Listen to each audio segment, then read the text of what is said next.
Hello बच्चों, let's read the question. The question says in dark reaction, regeneration of RUPP needs A. 2 molecules of ATP, B. 1 molecule of ATP, C. 3 molecules of ATP, D. 4 molecules of ATP. तो question में हमसे पूछा है कि dark reaction में RUBP की regeneration के लिए कितनी ATP मॉलिक्यूल्स की रिक्वायरमेंट होती है. हमारे पास 4 ऑप्शंस हैं, हमें इन 4 ऑप्शंस में से एक करेक्ट ऑप्शन को चूज करना है. तो सबसे पहले हम इस क्वेश्चन में की कॉन्सेप्ट को समझेंगे.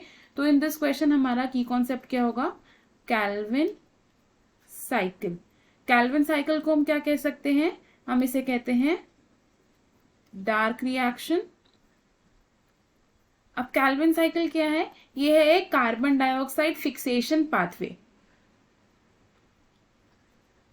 Carbon dioxide fixation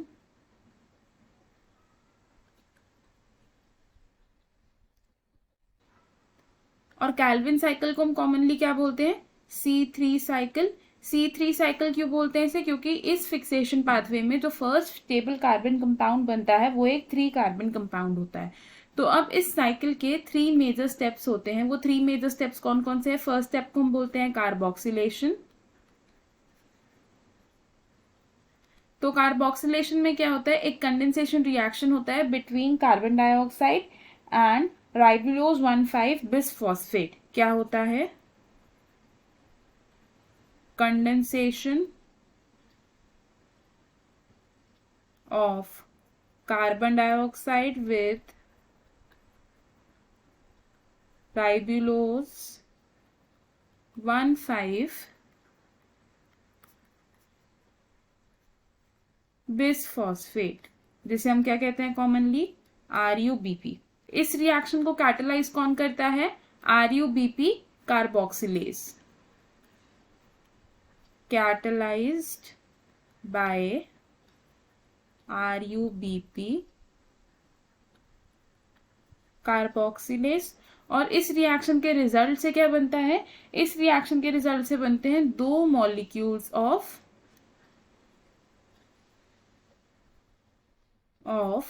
phosphoglycerate. Phosphoglycerate. और फॉस्फोग्लिसरेट को हम क्या कहते हैं? PGA. सेकेंड स्टेप होता है कैल्विन साइकिल का, जिसे हम क्या कहते हैं? रिडक्शन. तो रिडक्शन में क्या होता है? A series of enzymatic reactions होते हैं, जिससे क्या बनता है? फाइनली ग्लूकोज बनता है. क्या है ये? एंजाइमेटिक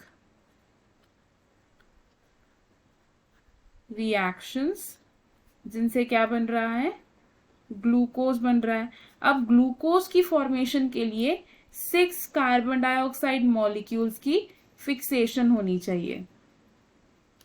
विच मीन्स कि जब 6 कार्बन डाइऑक्साइड मॉलिक्यूल्स की फिक्सेशन होगी तब जाकर एक मॉलिक्यूल ऑफ ग्लूकोज बनेगा.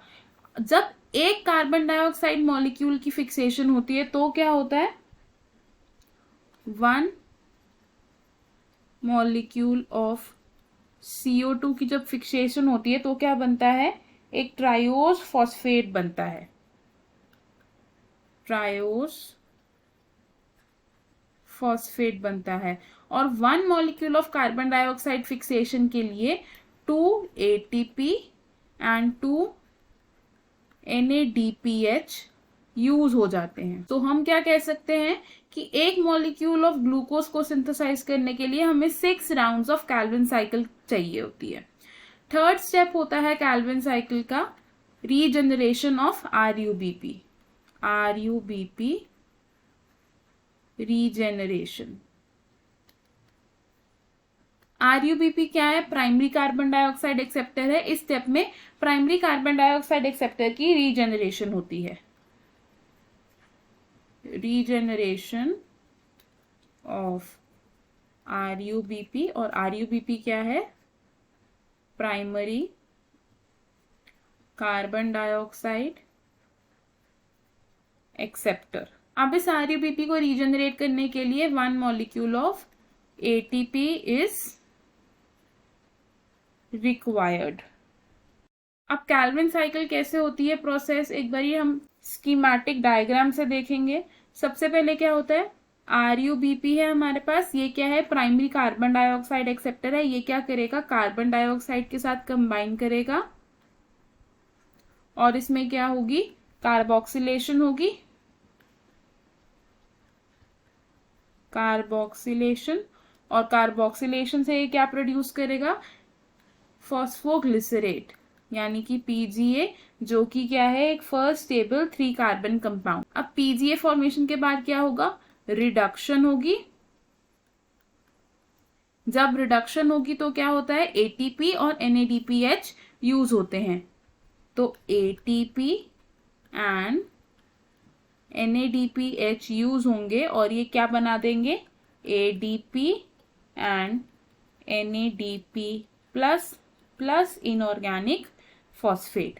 अब रिडक्शन रिएक्शन के बाद क्या होगा, 1 cycle of carbon dioxide fixation की हम बात कर रहे हैं, तो यहाँ का होगा ट्राइओस फॉस्फेट बनेगा। अब इस ट्राइओस फॉस्फेट के साथ क्या होगा, फर्दर RuBP की रीजेनरेशन होगी, RuBP रीजेनरेशन। और RuBP रीजेनरेशन के दौरान क्या होगा, 1 मॉलिक्यूल ऑफ ATP कन्वर्ट हो जाएगा इनटू 1 मॉलिक्यूल ऑफ ADP। तो ये क्या है हमारी C3 साइकिल। तो क्वेश्चन में हमसे क्या पूछा था कि RuBP की रीजेनरेशन के लिए कितने ATP मॉलिक्यूल्स रिक्वायर्ड है, तो हमारा आंसर क्या होगा, 1 ATP इज रिक्वायर्ड। तो हमारा करेक्ट आंसर क्या होगा फ्रॉम द गिवन ऑप्शंस, ये होगा हमारा ऑप्शन बी, यानी कि 1 मॉलिक्यूल ऑफ ATP। तो हम क्या लिखेंगे यहाँ, we will write option B is correct. तो अब देख लेते हैं बाकी ऑप्शंस क्यों इनकरेक्ट है। ऑप्शन ए से 2 मॉलिक्यूल्स ऑफ ATP, तो 2 मॉलिक्यूल्स ऑफ ATP से RuBP रीजनरेट नहीं होता, तो इसलिए ऑप्शन रॉन्ग हो जाएगा। ऑप्शन सी से 3 मॉलिक्यूल्स ऑफ ATP, तो एक कैल्विन साइकिल में total 3 molecules of ATP use होते हैं, ना कि RuBP की रीजनरेशन के लिए, तो इसलिए ये ऑप्शन भी रॉन्ग हो जाएगा।